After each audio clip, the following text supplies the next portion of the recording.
नमस्कार, एक बार फिर से स्वागत है आपका मेरे चैनल ऑर्थोपेडिक मिस्ट्री पे। मैं doctor Shubham Khandelwal, orthopaedic surgeon, आपके सामने एक बार दोबारा एक नया टॉपिक लाया हूँ। तो लास्ट टाइम मैंने एक फ्रैक्चर सीरीज चालू की थी आप लोगों के लिए, जिसमें मैंने सब चीज़ें कवर की थी।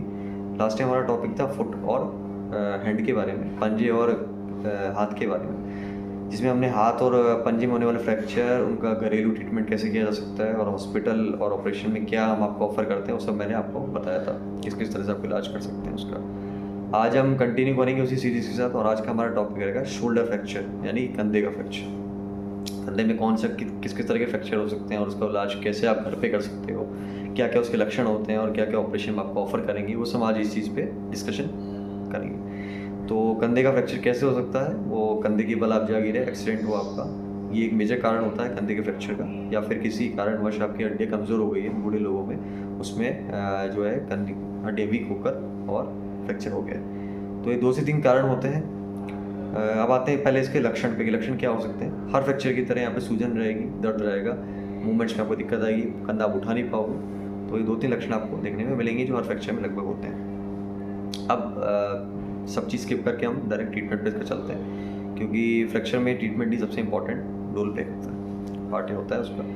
तो क्या आप करेंगे घर पे? आप क्या क्या कर सकते हैं घर पे? आप कोई दर्द की दवा, सूजन कम करने की दवा, और ये 2-3 चीज़ें कर सकते हैं। साथ में सेक कर सकते हैं, बर्फ़ का या गर्म पानी का सेक आप कर सकते हैं। एक पट्टा आता है, आप कुछ अगर ना मिले आपको तो पाउच आर्म स्लिंग आता है, जो कंधे का पट्टा होता है, तो वो आप बांध सकते हैं लाके, वो किसी भी शॉप पे आपको मिल जाता है।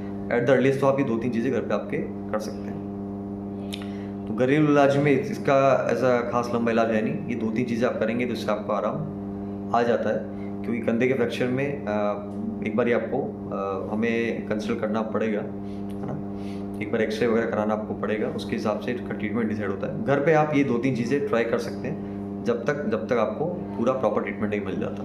ठीक है, अब आते हैं इसके हॉस्पिटल इलाज पे कि क्या इलाज इसका होना चाहिए। तो आप अगर आते हैं हमारे पास, इमरजेंसी से आते हैं, आपका फ्रैक्चर हो जाता है, सबसे पहले तो हम इसका एक्सरे करा के देखेंगे एक्सरे में क्या आता है। एक्सरे के हिसाब से हम आपको फर्दर ट्रीट करेंगे। सपोज हमने एक्सरे करा लिया और एक्सरे में आपके पास आया है कि ऊपर वाले कंधे का फ्रैक्चर है, प्रॉक्सिमल ह्यूमरस फ्रैक्चर है। क्या होता है प्रॉक्सिमल ह्यूमरस फ्रैक्चर? मैं बताता हूँ आपको। देखो, ये जो ह्यूमरस बोन है पूरी, ये इसका प्रॉक्सिमल पार्ट होता है, ऊपरी हिस्सा, जिसमें सर भी आता है इसका और इसका गला भी आता है, नेक भी आता है। यहाँ पे एक जीटी वाला पार्ट होता है, ग्रेटर ट्रोकेंटर, और एक पार्ट होता है लेसर ट्रोकेंटर। ये 4 चीज़ें जो है प्रॉक्सिमल ह्यूमरस बनाते हैं।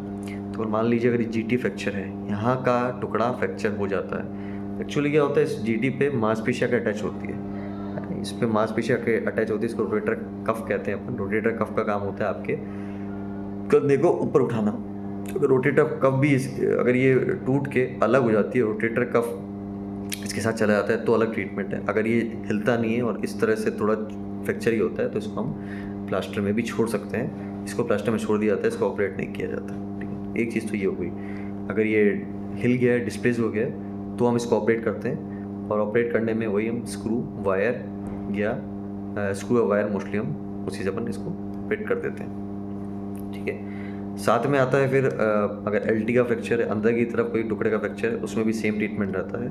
मोस्टली तो हम स्लैब देके प्लास्टर देके छोड़ देते हैं, और पाउच आर्म स्लिंग मैंने आपको जो बताया वो पट्टा देके छोड़ देते हैं। ठीक है, अगर इसके नेक का फ्रैक्चर है, गले का फ्रैक्चर है, तो गले के फ्रैक्चर में हम जो है गले को जगह पे पहुंचा के और प्लेट लगाते हैं यहाँ पे, है ना, प्लेट लगाया जाता है। अगर ये भी खिसका हुआ फ्रैक्चर है, तो अगर ये खिसका हुआ नहीं है तो हम इसको यहाँ पर छोड़ सकते हैं, वही पट्टे और प्लास्टर में।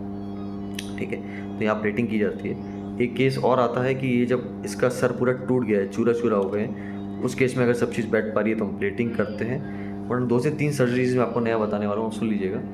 तो पहली सर्जरी आती है हेमी आर्थोप्लास्टी। मतलब हेमी आर्थोप्लास्टी में क्या होता है, ये जो इसका सर होता है ये बदल दिया जाता है। स्टेम के साथ एक सर डलता है ना, इस तरह एक स्टेम डलती है और एक सर डलता है। ये मैंने कूले वगैरह में काफ़ी जगह डिस्कस करा आपसे। बाइपोलर हेमी आर्थोप्लास्टी जो होती है, शोल्डर हेमी आर्थोप्लास्टी है, इस पर पहले मैंने बाइपोलर देखी है हिप में, उसकी तरह आधा सर जो है वो चेंज हो जाता है स्टेम डाल के, तो इसको कहते हैं हेमी आर्थोप्लास्टी ऑफ शोल्डर। इसके अलावा आता है टोटल शोल्डर आर्थोप्लास्टी, जिसमें जो इनका सर है, सर के साथ ये जो पार्ट है अंदर ग्लिनोइड का पार्ट होता है जिसमें सर आके जुड़ता है, ये दोनों चेंज की जाती हैं। ये टोटल शोल्डर आर्थोप्लास्टी होती है। ठीक है। टोटल शोल्डर आर्थराइटिस मोस्टली अपन आर्थराइटिस वगैरह होता है पेशेंट को।